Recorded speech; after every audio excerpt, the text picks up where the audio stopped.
After the first part, now we are going to do the third part because the second part is as similar as the first part. तो first और second part दोनों एक जैसे ही होने हैं, जो third part है वो थोड़ा सा डिफरेंट है, इस वजह से हम थर्ड पार्ट ट्राई करेंगे. Now what is the third part? The third part is y is equals to 3x. y is equals to 3x given है. It means that we have to we do not have to transport anything क्योंकि एक variable इधर दिया है और दूसरा variable इधर दिया है. जब ऐसी सिचुएशन आ जाए जब दोनों वेरिएबल सेपरेटली LHS और RHS में दिए हों, तब आप डायरेक्टली सॉल्यूशंस निकालेंगे. Now to find the solution we have to draw the table. This is must. As told you earlier, table में 3 सॉल्यूशंस तो होने ही हैं. तो हम फर्स्ट अपना सॉल्यूशन निकालते हैं. First part y if. देखो बच्चों, अब हमें ये पता होना चाहिए कि हम इन दोनों में से किसकी वैल्यू पहले रखेंगे. पहले किसकी वैल्यू रखेंगे ये पता करने के लिए y और x, यहाँ पर x है, यहाँ पे सिंगल वेरिएबल है, इसका मतलब ये हुआ हमें x की इमेजिनरी वैल्यू रखनी है. x की इमेजिनरी वैल्यू रखनी और जो सॉल्व करके आएगा वो y की वैल्यू आएगी. If x is equals to 0, then y is equals to 3 into 0, that is y is equals to 0. If second part, if x is equals to 1, then y is equals to 3 into 1, that is equals to 3. If third part, if x is equals to 2, then y is equals to 3 into 2, that is equals to 6. I think ये सभी को समझ में आ गया होगा. Now अगर हमने x0 रखा, y कितना आया 0. हमने x1 रखा, y कितना आया 3. हमने x2 रखा, y आया 6. तो ये वैल्यूज आ गई, हमने सॉल्यूशंस निकाल लिया. नाउ अगर हम लिखते हैं इनके सॉल्यूशन 0, 0 एंड 1, 3 एंड 2 एंड 6. कोई भी कोऑर्डिनेट लिखने से पहले आपको ये ध्यान रखना पड़ेगा, एब्सिसा पहले आता है, ऑर्डिनेट बाद में आता है. एब्सिसा पहले आता है, देन ऑर्डिनेट, यानी x वाली इक्वेशन वैल्यू पहले आएगी, y वाली बाद में आएगी. अब क्या करेंगे, फिर से ग्राफ ड्रॉ करेंगे. इसका ग्राफ ड्रॉ करेंगे. हमारा मैक्सिमम वैल्यू कितना है 6, और वो भी किसमें है y में. तो आप चाहो तो सिर्फ y तक 6 ले जा सकते हो. तो 1, 2, 3, 4, -1, -2, -3, -4, -1, -2, -3 एंड -4. 1, 2, 3, 4, 5 एंड 6 आएगा यहाँ पे. ठीक है, ध्यान रखना है यहाँ पे 6 आएगा. तो फर्स्ट वाली वैल्यू हमारी कौन सी है 0, 0. सेकेंड है 1 एंड 3, यानी x एक्सिस में 1, y एक्सिस में 3. This is. Then 2 and 6, x axis में 2, देन y एक्सिस में कितना जाएगा 6, कुछ यहाँ आएगा. तो आप जब इस लाइन को ज्वाइन करोगे तो वो इस तरह की आएगी. जब भी ऐसी इक्वेशन आती है वो ओरिजिन से पास होती ही होती है.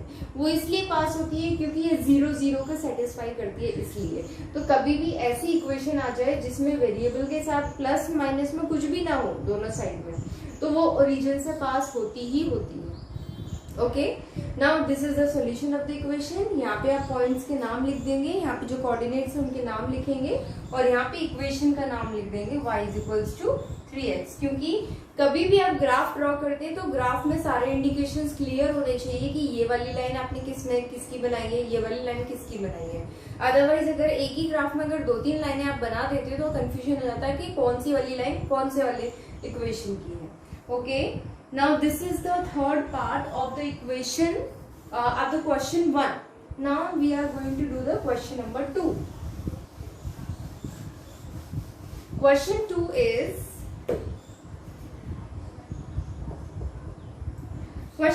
give the equation of 2 lines passing through 2 and 14. 2 and 14 से पास होने वाली लाइंस की इक्वेशन बतानी है. How many more such lines are there and why. ऐसी कितनी लाइंस हो सकती है और क्यों. देखो बच्चों, पहली बात कि एक पॉइंट से पास होने वाली सिर्फ कितनी लाइनें हो सकती है. देखो, अगर एक पॉइंट है, सिर्फ एक ही पॉइंट है, उस पॉइंट से पास होने वाली कितनी लाइनें हो सकती हैं. अगर यहाँ बनाना चाहें, एक ऐसे भी हो जाएगी, ऐसे भी होगी, ऐसे भी होगी, ऐसे we can draw any line, any number of lines, यानी इनफाइनाइट लाइन्स होती हैं। तो एक पॉइंट से पास होने वाली बहुत सारी लाइन्स होती हैं। तो ये 2 और 14 से ये तो क्लियर हो जाता है कि अगर एक पॉइंट है तो एक पॉइंट से कितनी भी लाइन पास हो सकती है। अगर 2 पॉइंट है तो, अगर 2 पॉइंट्स आर देयर तो उनसे कितनी लाइन पास होगी? ओनली 1। ठीक है, तो यहाँ पे इन्फिनिटली मेनी सॉल्यूशंस हो सकते हैं। तो हम लोग इसमें जो सेकंड क्वेश्चन पूछा वो तो स्पेसिफिक हो ही जाता है कि how many more such lines are there and why. तो वी कैन से हियर, पहले वाले का आंसर हम पहले लिख दे, बाद वाले का पहले लिख दे रहे हैं। Only 1 line can pass through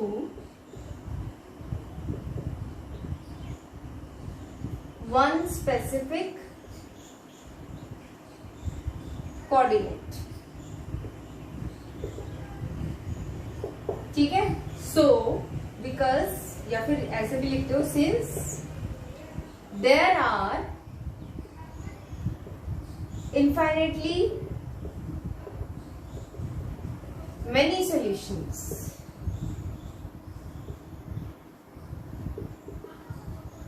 ठीक है, क्योंकि एक पॉइंट अगर गिवन है, एक कोऑर्डिनेट, तो उसके लिए इनफाइनाइट मेनी सॉल्यूशंस होता है। अब पहला क्वेश्चन क्या था? Give the equations of the lines.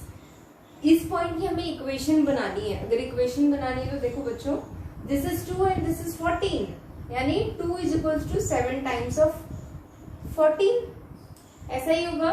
तो we can write here, we can simply write here x is equals to 7y। ठीक है, so this is the first equation of this equation, this is the first equation of these coordinate. तो ये आप यहां से निकाल सकते हो। 7 टाइम्स है तो हमने 7 टाइम्स उसको कर दिया। ठीक है, इसको x is equals to -7y is equals to 0, ax plus by plus c की फॉर्म में हमें कन्वर्ट कर देंगे। So this is your first equation. अब इसको जो सेकेंड इक्वेशन है वो आप खुद से ट्राई करना है कि x और 2 और 14 की हम कौन सी दूसरी इक्वेशन बना सकते हैं। सो this is your in your homework. जो सेकेंड इक्वेशन आपको बनानी है वो होमवर्क में देंगे। Now third question, question number 3. Question number 3 is, if the point 3, 4 lies on the graph of the equation 3, 4 इस इक्वेशन के ग्राफ में लाई करता है, 3y is equals to ax plus 7, find the value of a. We have to find the value of a. ये तो बहुत easy question है। आपको पहले से ही x और y की वैल्यू तो दे दी, आपको बस क्या निकालना है? a की वैल्यू निकालनी है। तो कुछ नहीं करना है, 3 इंटू वाई की वैल्यू कितनी है? 4 is equals to a into 3, that is 3 plus 7। बस इसको सॉल्व कर देना, a की वैल्यू आ जाएगी। So this also you will do it in your homework copy. Now the fourth question, question number 4। Question number 4 is, a taxi fare in the city is as follows. बच्चों इस question को ध्यान से सुनना, ये question 8th में भी आ चुका है। मतलब जैसे टैक्सी है तो टैक्सी का जो फेयर का सिस्टम है, किराया लेने का जो सिस्टम है वो कुछ इस तरह से है। फॉर द फर्स्ट किलोमीटर, पहले वाले किलोमीटर के लिए, फर्स्ट किलोमीटर के लिए द फेयर इज 8 रुपए लगते हैं।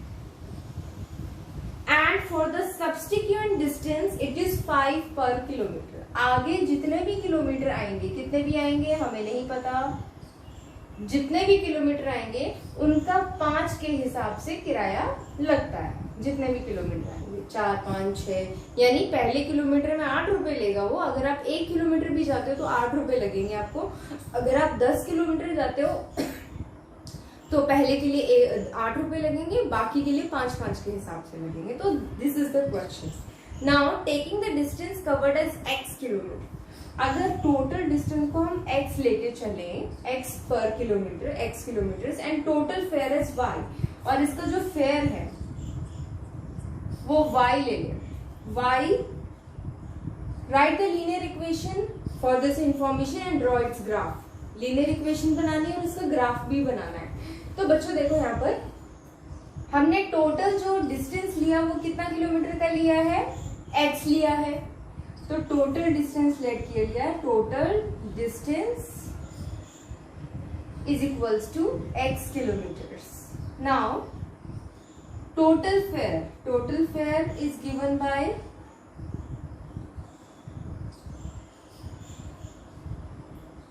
y.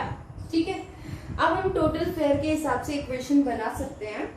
अब देखो टोटल फेयर यानी y इज इक्वल्स टू क्या होगा, किराया कैसे लगता है, किराया कैसे लगेगा, ये 8 रुपए तो फर्स्ट किलोमीटर के आएंगे ही आएंगे. कोई भी हो, कितने भी किलोमीटर गया हो, 10, 15 कितने भी किलोमीटर गया हो, लेकिन फर्स्ट किलोमीटर का तो लगेगा ही उसका किराया. तो फर्स्ट किलोमीटर का लगा, ठीक है. उसके बाद वो कितने किलोमीटर गया हमें नहीं पता, तो हमने क्या किया, हमने यहाँ से इसको x टोटल डिस्टेंस जो है ये ले लो. ठीक है, यहाँ से लेके यहाँ तक x किलोमीटर ले लिया, क्योंकि तो 1 किलोमीटर का था ही, तो इंटू 1 हो गया. तो total distance covered is x and +1. ठीक है, तो यहाँ पे +1 भी लिख सकते हो. x किलोमीटर ले लिया, हर एक किलोमीटर के 5 रुपए लग रहे हैं, तो ये हो जाएगा 5 into x. So this is equation y is equals to 8 + 5x. ठीक है, ये बच्चों ये हो गया इक्वेशन. अब इस इक्वेशन को आपको सॉल्व करना है, सॉल्व करके इसका ग्राफ भी बनाना है. यहाँ पे लिख दे रहे हैं अकॉर्डिंग टू क्वेश्चन. अब इसको सॉल्व करने के लिए y is equals to 5x + 8. अब इसको ट्रांसपोर्ट करने की जरूरत नहीं है. देखो यहाँ पे एक वेरिएबल है, बाकी सब कुछ इधर है, दूसरा वेरिएबल इधर है. तो यहाँ पे सेपरेट वेरिएबल दिया हुआ है, तो उसको सेपरेट करने की जरूरत नहीं है. हम सीधे सीधे सॉल्यूशंस लिखेंगे. 3 सॉल्यूशंस. ठीक है, तो हमें यहाँ पे इमेजिनरी वैल्यू लेनी पड़ेगी किसकी, x की. If x is equals to 0, then what will be the value of y. y की वैल्यू कितनी हो जाएगी, 8. Then second, if x is equals to 1 या -1 ले लेते हैं, तो हमारी जो वैल्यूज रहेंगी वो कम में रहेंगी. If x is equals to -1 है, तो y क्या आ जाएगा, 5 into -1 + 8, that is 5 - 1, 5 - 5 + 8 is 3. Now the third one, if x is equals to -2, अगर x को -2 लिया तो क्या आएगा, y is equals to 5 into -2 + 8, that is -10 + 8, that is equals to -2. ठीक है, इसको भी थोड़ा सा रिड्यूस कर लेते हैं, इसको -3 ले लेते हैं, -3. तो क्या आएगा, if x is equals to -3, then y is equals to 5 into -3 + 8, that is equals to 15 - 8. -15 and 8 वही आएगा. तो इसको इजी, चलो जाने दो, इसको वैसे ही रहने दो. -15 एंड +8, -15 और +8 कितना हो जाएगा, -7. तो -7 आ जाएगा. ठीक है, तो हमारी वैल्यूज क्या क्या आई, हमने सबसे पहले रखा x -3 रखा, तो आंसर कितना आया, -7. देन हमने x रखा -1, तो हमारी जो y की वैल्यू आई वो आई 3. देन हमने x रखा -2, तो जो y की वैल्यू आई वो आई -2. ये हमने सॉल्व करके अपने सॉल्यूशंस निकाल दिए. Now the values will be -3 -7 -1 -3 and -2 and -2. ये हमारे सॉल्यूशंस आ गए. अब हमें इसका ड्रॉ करना है ग्राफ. तो I think all of you can draw the graph. So draw graph yourself. Graph paper ले लेंगे, और जहां ये क्वेश्चन आप क्लासो कॉपी में नोट करोगे, तो ये क्लासो कॉपी में ही करना है. तो क्लासो कॉपी में ही आप ग्राफ नोट करोगे. ठीक है, नोट करने के बाद में उसे ग्राफ पेपर में ड्रॉ करके अपनी कॉपी में जैसे पहले पेस्ट करते हैं वैसे ही पेस्ट करना है उसी क्वेश्चन के साथ में. Now after the third question, look at the fourth question. अच्छा, फोर्थ क्वेश्चन के बाद में फिफ्थ क्वेश्चन देखो. From the choices given below, choose the equation whose graph is this. हमें ग्राफ्स चूज करने हैं. देखो यहाँ पे फिगर में 4.6 में लिया हुआ है। 4.6 में 4 ऑप्शंस हैं और नीचे 2 ग्राफ्स भी दिए हैं, 4.6 and 4.7। First is y is equals to x, second is x plus y is equals to 0, third is y is equals to 2x and 2x plus 3y is equals to 7x। ये दिया हुआ है। और पहले 4.7 में क्या दिया है, y is equals to x plus 2, y is equals to x minus 2, y is equals to minus x plus 2 and x plus 2y is equals to 6। बच्चों ये हमें पॉइंट्स दिए हुए हैं, हमें इक्वेशंस दी हुई हैं और 2 ग्राफ्स भी बने हैं। पहले वाला ग्राफ कुछ इस तरह का है और दूसरा वाला जो ग्राफ है वो ऐसा है। ये 2 इक्वेशंस है। तो अब हमें ये बताना है कि 4.6 ग्राफ में और 4.7 ग्राफ में से इन चारों में से कौन सी इक्वेशन इसकी है और इन चारों में से कौन सी इक्वेशन इसकी है। ये बताने के लिए देखो यहाँ पे हमें पॉइंट्स भी दिए हैं, -1 1, 0 0 एंड अगेन 1 -1। ठीक है, यहाँ पे भी हमें दे रखा है, ये दिया हुआ है हमें 0 2, ये दिया है 2 0 और तीसरी जो पॉइंट दी है ये दिया -1 and 3। जब कभी भी ऐसे क्वेश्चंस आते हैं, ऐसी सिचुएशन आती है, तो आपको क्या करना होता है, आपको ये जो पॉइंट्स हैं इन कोऑर्डिनेट्स को हम इन वैल्यूज में रखकर देखते हैं। ठीक है, अगर जिस इक्वेशन को ये सेटिस्फाई हो जाएगी वो वही इक्वेशन उसकी इक्वेशन होगी। सबसे पहले हम 4.6 की बात कर रहे हैं। अब 4.6 वाले में सबसे पहले हम वैल्यू रख के देखते हैं y और x दोनों बराबर होने चाहिए। y और x अगर दोनों बराबर होने चाहिए, क्या फर्स्ट वाली इक्वेशन के लिए बराबर है? ये पॉइंट इसको सेटिस्फाई करेगा? नहीं करेगा, क्योंकि ये -1 है और एक माइनस है, तो ये इक्वेशन गलत है। Now second one, x plus y is equals to 0 होना चाहिए, यानी जब हम x और y दोनों को ऐड करें तो 0 आना चाहिए। तो -1 plus 1 is 0, 0 plus 0 is 0, 1 plus -1 is 0, तो ये इक्वेशन सही है। Now y should be double of x, y जो है वो डबल होना चाहिए x का। क्या y यहाँ डबल है x का? नहीं है, तो दिस इक्वेशन इज रॉन्ग। अब इस वाली इक्वेशन में देखो, इस वाली इक्वेशन में कोई भी एक पॉइंट इसमें पुट करके देख लेते हैं। 2 plus 3 into y, what is y है 1, हम ये वाला पॉइंट पुट करके देख रहे हैं, -1 and 1 is equals to 7 into -1, ये आ जाएगा 5 इज इक्वल्स टू -7, तो ये इक्वेशन भी गलत हो गई। तो इस ग्राफ की कौन सी इक्वेशन है? इस ग्राफ की ये सेकेंड वाली equation. So this equation satisfies this graph. Now come to the 4.7। 4.7 के लिए हम देखो फर्स्ट वाली इक्वेशन देख रहे हैं, y is equals to x plus 2। अब y is equals to x plus 2 का मतलब x से 2 बड़ा होना चाहिए y, यानी x से 2 बड़ा होना चाहिए। तो हम ये -1 और 3 को पुट करके देख रहे हैं, क्योंकि ये तो ज्यादातर इक्वेशन में कॉमन होते हैं 0, इसलिए 0 नहीं ले रहे। -1 and 3 पुट करके देखते हैं। x की वैल्यू -1, y की वैल्यू 3, क्या 3 आएगा? -1 प्लस 2 दैट इज 1, ठीक है 3, तो ये गलत हो गया, ये सेटिस्फाई नहीं कर रहा। Second one, 3 is equals to -1 - 2 that is equals to -3, so this is also wrong, क्योंकि ये तो 3 है, ये -3 है, तो दोनों में से एक भी ठीक नहीं है। अब y, ये वाली इक्वेशन का देखो, y क्या है 3 is equals to -x, -x is -1 plus 2, this is equals to 3, क्योंकि माइनस माइनस प्लस हो गया, +1 + 2 is 3 and 3 is equals to 3 आ गया। So this equation satisfies. इसी तरह से अब चारों में से कोई एक करनी, तो ऑफ कोर्स जो फोर्थ वन होगी तो वो गलत ही हो जाएगी। So this is the correct equation of this graph. Okay, इसी तरह से हमें ग्राफ्स की इक्वेशन ढूंढनी आ सकती है। This is also applicable on CCT और PISA questions type। PISA और CCT टाइप में भी ये इक्वेशन या क्वेश्चंस आ सकते हैं। सो अगर आपको कोऑर्डिनेट्स को यूज करना अच्छी तरह से आ जाएगा, you can do easily this chapter. Okay, this is all for today. And फिर नेक्स्ट वाले जो क्वेश्चंस हैं आप एक बार अच्छी तरह से रीड कर लेंगे 4.3 एक्सरसाइज के, ताकि जो नेक्स्ट क्लास हो उस क्लास में आप लोग को क्वेश्चंस अच्छी तरह से समझ में आ जाए।